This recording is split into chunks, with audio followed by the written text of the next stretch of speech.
Alright guys, something really exciting happened today at work. A friend of mine, Paul, who I work with, gave me this. Now, this is one of his 3 Nintendos, and this is one. He gave me a game to test it out on, and a controller. And I'm just going to use AV cords, and I actually happen to have a power adapter for it. The problem with this NES, he gave it to me for free, is he says that the red light on this side blinks, and he can't get it to stop blinking. Now, Paul's in the technology industry is with me, and he's kind of savvy, and he's already pushed all the pins up in the 72-pin connector very carefully, not to break one. So they've been pushed up so that the games make really good contact, which is a really good thing to do. And this NES doesn't have the expansion, so it's not that causing the blinking issue, and it looks to be pretty clean. So I'm going to take it apart, and I'm going to make a video probably over the next few days. Now, today is September 9th, 2009. I think I said that. And I'm going to see what I can do to fix it. It's a little squeaky. Squeak. And it's a bit dirty, but I'm going to clean it up. And I'm gonna go ahead and put some WD-40 on it. And worst case scenario, there's a region chip in the form of this NES. And the region chip can sometimes cause problems with the blinking. And all you need to do is ground it out on the board, and that usually fixes it. So potentially, I might just need to do that. And I'm gonna make a video, mini-series of this, and of my progress. So I'm gonna go plug it in now and see how it's working. And then I'll take it apart and see if I can fix it, and then I'll post this later for you guys. Alright guys, so I've plugged in the NES, and this is what's happening. Let me see if I can center that for you. There we go. So that is what is happening. I turn it off, I turn it on. And that is the picture that I'm getting on the television. Alright, we're going to try cleaning it. Alright guys, so here is the Nintendo. I've opened it up. So this is the Nintendo opened up. The first thing you'll notice is there's a shield plate, just a grounding plate. It just has a couple of screws in it. You just take it off. And then you're going to find your tray. And your tray just slides out of the 72-pin connector. And we're not too worried about those 2 items.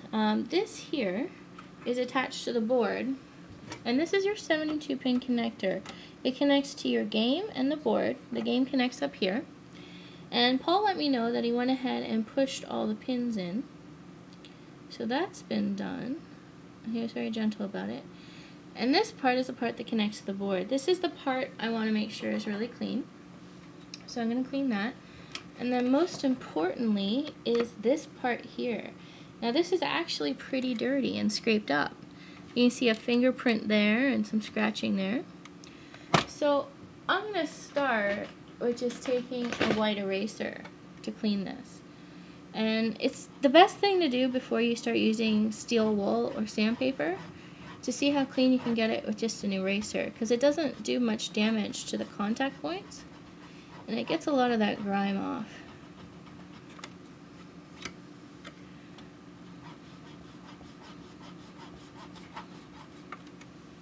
As you can see on the white eraser there, there's actually a lot of grime on this. It's coming off, so.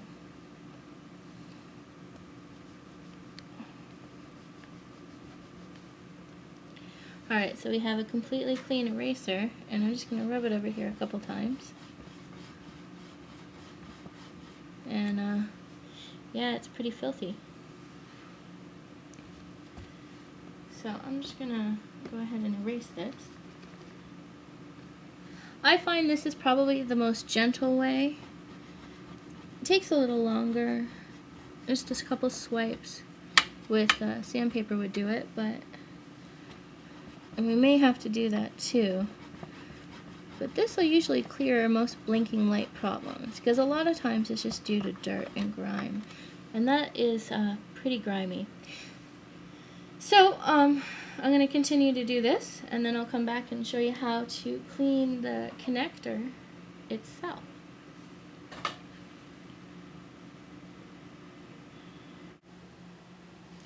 Alright, so I've gone ahead and cleaned the actual pin connectors there, and they're all goldy looking, and I flipped it over and did the back as well.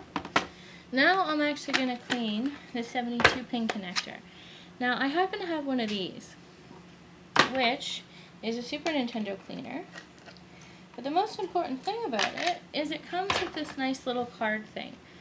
And I can stick this into my 72 pin connector to clean it. Now if you don't have one of these, you can take a t-shirt, a really thin t-shirt, preferably white, and wrap it around a credit card and do pretty much the same thing. But because I have this card stock that Nintendo recommends available to me, I'm going to go ahead and use it. And I'm actually going to clean both sides of the connector. We're here, and we have the Nintendo. I cleaned the internal parts, the 72 pin connector and the top and bottom part of it, and I put it back together. I wiped the board with an eraser, and now we're going to turn it on. And look at that. Now here's an important note for anyone who's using the AV outputs and with Super Mario Bros. 3. You have to use the white, not the red, because the white is the in, not the out. And if you're running Super Mario Bros. 3, like myself, you may at first think there's no sound. I took the thing apart 3 times to try and figure out why the sound wasn't working, and I gave up and I figured I'd just play it. And I hit the button and there's the sound. So there you go, Super Mario Bros. 3 on a working Nintendo Entertainment System that a friend of mine thought was very, very broken. It turns out it was just very, very dirty. So anytime you have the red power light blinking, it's actually a really good sign. Even if the screen is blinking, it means that the 72 pin connector likely just needs to be cleaned. At worst, the pins need to be bent back, and otherwise you can just go ahead and replace it, and they're like $5 on Amazon.com. And they're really easy to replace. All I needed to fix this was a Phillips screwdriver and some rubbing alcohol, water, and something to clean out the 72 pin connector. And a lot of patience for taking it apart and putting it back together.